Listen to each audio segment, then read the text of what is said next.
This is the Galaxy S25 Ultra, a phone that was hated before arrival due to how similar it is to previous models. Despite all of that, I'm going to be reviewing this phone based on my real-world experience with it and not solely based on how similar it is to its older siblings. Let's get into it. The first thing I'll start with is the software experience. The S25 Ultra features One UI 7, which to me is mostly a visual update over One UI 6. It's still one of the best versions of Android because of all the features it has and the deep customization you can find in Good Lock. The user interface is smooth and fast with nice animations, and the depth of Samsung software runs deep with little features everywhere, like for example the way you can play audio from a Bluetooth device and still play audio from the built-in speakers at the same time. Essentially, I can listen to music in my earphones while playing a video out loud for my daughter. Other things I love are the easy and smooth multitasking capabilities. Aside from every single app working in split screen and pop-up windows on Samsung devices, you can easily access those modes with gestures. 2 finger swipes from the bottom for a split screen, or even a 1 finger swipe to do the same thing through Good Lock with one-hand operations. You have the edge panel for quick access to apps that you put there, where you can drag and drop into a floating window or a split screen, and you can also set it to tap, so when you tap an app it will quickly enter a split screen as well. And then additionally, you can also drag from a notification into a floating window or a split screen as well. The way Samsung handles floating windows and split screen is, in my experience, the smoothest and the best. I've used OnePlus flagships like the OnePlus Open or the OnePlus 13. I've used the Honor Magic V3, both Google Foldables, Nothing phones, and more, yet none of those beat Samsung when it comes to multitasking in my opinion. Samsung just works with every single app like I said, and it's the smoothest and the most flexible in terms of the resizing and the different layouts you can do in split screen and floating windows. Samsung's own apps and widgets are nice to look at and use. Personally, I uninstall or disable all Google counterparts and just use the Samsung apps if I can, because they often offer more features and have better layouts to me. Plus, the experience is more consistent with One UI overall because a lot of the apps are intertwined within the software. An example of this is how Samsung's Music app and Reminders app both have integrations within the edge panel for quick access. The Now bar is a new feature that is reminiscent of the Dynamic Island. It can give you quick updates for sports games or allow you to access your media controls. It also gives you briefings at different points of the day, like what the weather is like or what's next on your calendar. But at the moment, it kind of suffers a similar fate to the Dynamic Island on iPhones. It's not supported by many apps, and I don't know if it will ever be mass adopted, because when you look at the Dynamic Island, it's been about 3 years since it came out and it's still pretty limited in terms of what apps it works with and what it can do. So imagine this feature on one of the many Android phones that developers are already developing for. Anyways, I like the ability to control media and see NBA game scores on my always on display without waking up the display and actually using my phone. But to conclude on the software, from the many different home screen setups you can have, the folders in your app drawer, the S Pen for signing documents or editing photos, to the lag-free and refined experience, One UI is a pleasure to use. And I didn't even mention modes and routines or the full extent of Good Lock, but for the sake of the length of this video, just know that the software goes really hard. Now moving on to the cameras. The cameras are amazing. They're not the most highly spec'd or the fastest, but they're great and they can definitely be pushed to a high ceiling with manual controls and the different software features.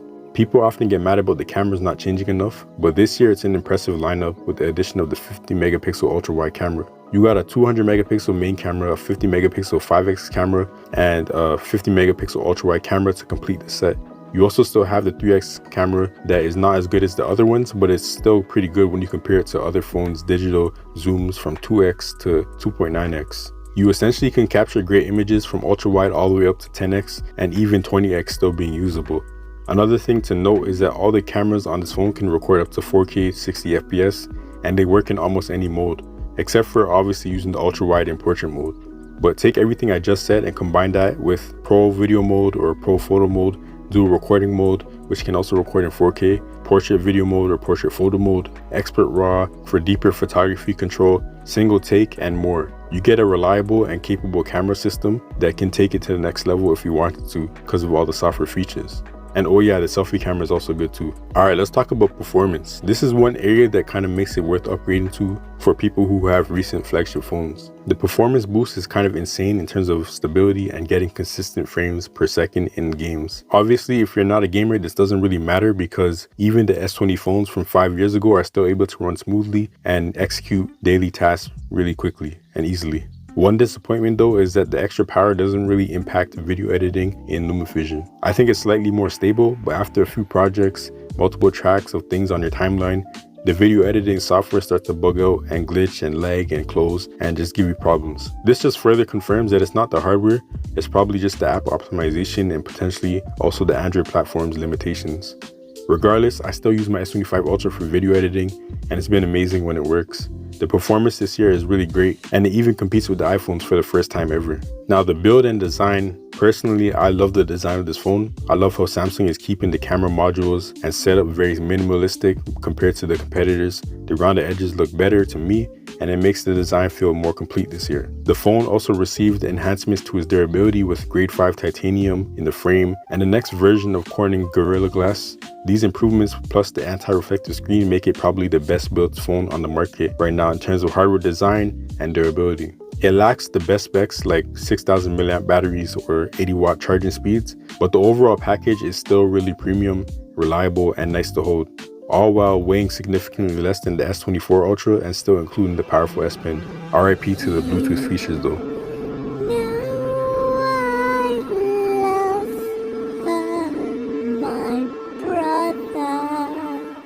In my daily usage of this phone, I'm a heavy user, so I mostly kill it within 5 to 6 hours of screen on time at 120Hz and full resolution. I basically run my whole YouTube channel off of this phone, so I'm recording videos, taking photos, editing videos, editing photos, and uploading videos, posting on social media, and everything else that you normally use a phone for. So combine heavy usage with your regular normal phone activity, I kill this phone in 5 to 6 hours. And to be honest, that's not that much different from the OnePlus 13 or the iPhone 16 Pro Max that I've had. I feel like most flagships, I can kill them within the same amount of time on heavier days. Samsung DeX is a feature that I really love because my phone literally is my computer. I browse the internet, consume media, write scripts, play games, respond to emails, video edit, everything all from just my phone. Then when I'm done, I just unplug it and leave my desk with the same device, same files, same app, all in my hand wherever I go. It's not perfect, but it's in a good place and a stable place, and just makes the S25 Ultra that much more of a monster of a device. This phone is probably the best non-foldable phone for productivity, creativity, multitasking, media consumption, and a camera system with a high ceiling all in one. To me, it's truly the best all-arounder out there, even if it's not the single best in any category except maybe the screen experience. All these specs are really good, but how is it in terms of longevity? I think with 7 years of software support, a highly durable design, very powerful processor chip, and 12 gigs of RAM, someone can confidently keep this phone for most of the next decade. This is an endgame device despite what it lacks in comparison to the competition. A lot of other devices don't have the same durability or the same long-term software support, and if they do, they don't usually have the same first-party warranty support in a lot of parts of the world. Samsung is global, so it's a bit reassuring in that sense to own a Samsung device for a long period of time. Of course, everybody's warranty experience can vary, especially in different locations, but I'll take those odds versus no warranty at all. But by all means, if you have warranty for the other devices that offer the same features and even more, definitely choose those if that's what you want. All in all, I think the S25 Ultra will last the next 7 years without a doubt. But despite everything good that I said, this phone has some things that I don't like, and some of those things include the new notification layout. It doesn't allow you to access your media controls above your brightness slider anymore. Personally, I wish that you could do that still, and it's kind of annoying that it's not there, even when you put it back to the same one layout where you can swipe down to see your notifications and then you swipe again to see your quick toggle menu. Even if you change it to that, you still can't see your media controls above your brightness slider. And then the way that the second menu opens is kind of awkward and it kind of extends across the whole screen. So for me, I often kind of have trouble accessing the media stuff. Like, I'm just not used to it, I guess. So where it lands, I kind of have trouble pressing it right away, and just it's not as quick as it is with One UI 6. So that's something.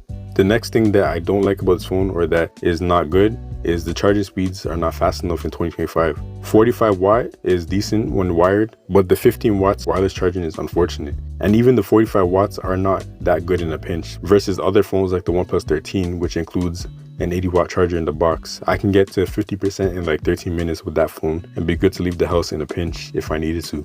So yeah, the Samsung's charging speeds are good, but in 2025, they can definitely be way better.